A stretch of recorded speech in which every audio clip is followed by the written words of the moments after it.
Nah, memvalidasi data missing value.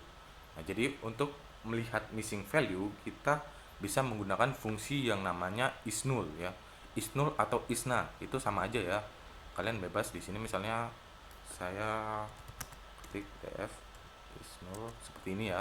Nah, ini kalau misalnya saya jalanin ini sama aja seperti yang isNa di sini. def.isna.sum gitu.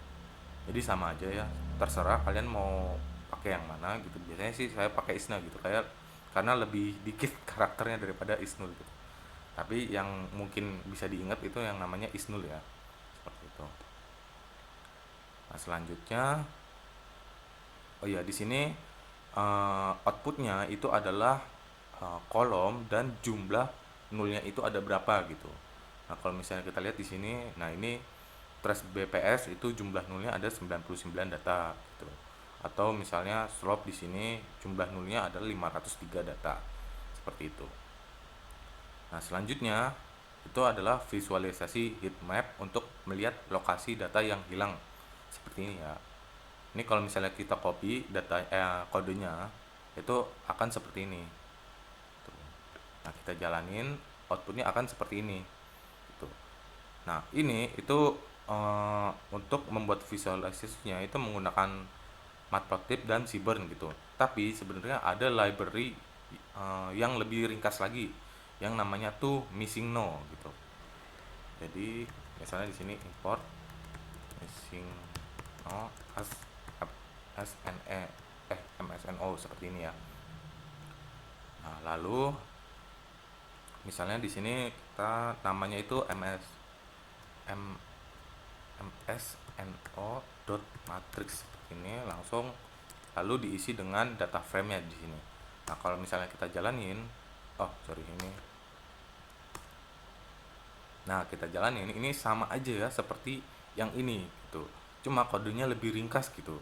Kita mungkin lebih mudah juga diingat ya daripada kode yang seperti ini gitu. Harus buat heatmap ya terus ya sebenarnya nggak terlalu repot juga ya. Jadi cukup heatmap di sini ini kan untuk dimensi image-nya gitu ya. Ini kalau nggak pakai ini juga kayaknya bisa ya. Coba. Nah, ini kalau misalnya nggak pakai dimensi seperti ini ya. Jadi untuk menampilkan itu bisa pakai heatmap ya dari Seaborn dengan diisi jumlah dataset yang null. Lalu di sini pelengkap aja gitu. Ini tipe visualnya mau seperti apa dan ada si barnya itu true atau false gitu. Nah, tapi ada library yang memang khusus untuk missing no di sini ya. Ada yang namanya M matrix di sini. Ini sama aja ya visualnya gini. Nah, gimana cara bacanya gitu. Nah, cara bacanya kalau yang pakai Seaborn ini itu yang kuning-kuning yang nulnya di sini. Jadi bisa kita lihat di sini ya, slope ini nulnya seperti ini, lalu CA nulnya seperti ini gitu ya. Dan di sini range-nya gitu ya. Dari 0 hingga ini data yang misalnya ke 1350 gitu. Nah, di sini juga sama nih. Kan bisa kita lihat bahwa oh CA nih seperti ini nih nulnya. Itu yang slope nulnya seperti ini gitu. Ya, jadi sama aja di sini ada yang namanya missing no. Nah, kalau missing no itu ada uh, yang namanya msno dot apa ya heatmap kalau nggak salah ya.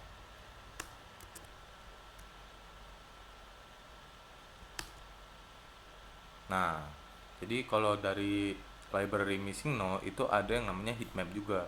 Nah, heatmap ini untuk mengukur korelasi hilangnya suatu variabel dengan variabel lain gitu. Jadi dalam menganalisis missing value kan ada yang namanya MCAR atau MNAR ya. Mungkin di sini kita bisa buka browsing ya. MCAR, MNAR sama MR di sini ya. Di sini nggak dijelasin di materi bengkel coding, mungkin teman-teman bisa mengeksplor sendiri ya. Nah, jadi ada yang namanya MCAR, MAR, MNAR ini ya. Nah, ini fungsinya untuk menganalisis data yang missing value gitu. Jadi missing value-nya secara apa sih? Apakah at random atau completely at random missingnya tuh, atau missingnya not at random gitu. Nah, jadi fungsi untuk visualisasi ini itu untuk menentukan missingnya itu masuk ke arah yang mana. Lalu setelah kita tahu masuk ke arah yang mana, kita bisa membuat decision yang lebih bagus untuk menangani missing value-nya gitu.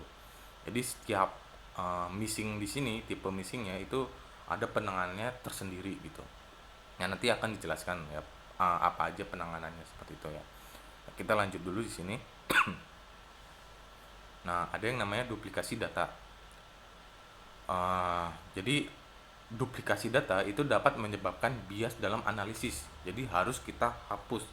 Jadi duplikasi data itu sifatnya wajib dihapus gitu. Nah, bagaimana cara menghitungnya? Kita bisa menggunakan dfduplicate.sum ini ya.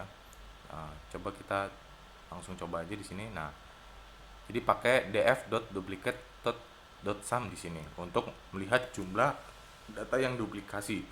Nah, di sini terlihat jumlahnya ada 460 data yang duplikat gitu. Nah, bagaimana cara menghapusnya di sini ya? Kita bisa pakai df, lalu kita filter di sini df duplicate.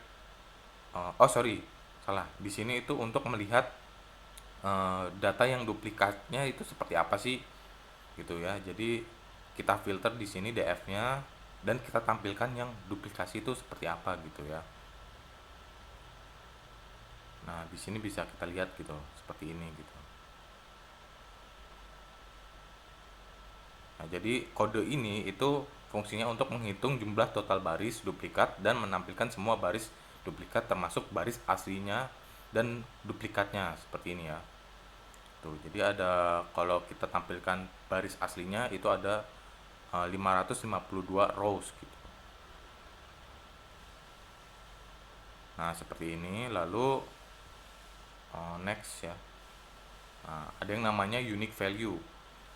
Nah, mengeksplorasi isi dari setiap kolom itu fungsinya untuk mengecek jumlah kategori atau variasi nilai dalam setiap kolom, melihat modus dan semua nilai unik. Gitu. Nah, misalnya di sini kodenya kalau kita run di sini, nah hasilnya akan seperti ini. Jadi di sini kita akan melihat nilai-nilai unik yang ada di setiap kolom gitu. Misalnya contohnya di sini ID itu, ID kan incremental ya, mungkin udah pasti unik semua gitu. Coba kita lihat di sini edge lah. Kita cari edge-nya. Nah, edge-nya di sini jumlah nilai uniknya ada 50. Nah, kita lihat nih nilai uniknya itu ada berapa, ada apa aja. Nah, ini umur-umurnya itu ada segini ya. Artinya dataset ini diambil yang tua-tua aja gitu ya, dari umur 63 hingga umur 75 sepertinya. Oh, ada deh yang di sini ya. Ini nggak kebaca nih. Jadi diambil yang paling kecil dari mana nih ya? 28 mungkin di sini ya. 28 hingga 75 ya. Yang paling besar mungkin di sini ya. Nah, di sini ketika kita menganalisis nilai unik juga, di sini kita bisa juga menemukan yang anomali-anomali nih, seperti ini nih. Gendernya itu anomali ini ya, ada yang namanya male, ada man. Nah, ini mau pakai yang mana nih ya kan? Mau pakai yang male kah atau yang man gitu ya kan? Ada dua juga di sini, female dan woman. Nah, ini kan sebenarnya sama nih. Nah, ini ada anomali di sini ya, anomali data gitu namanya.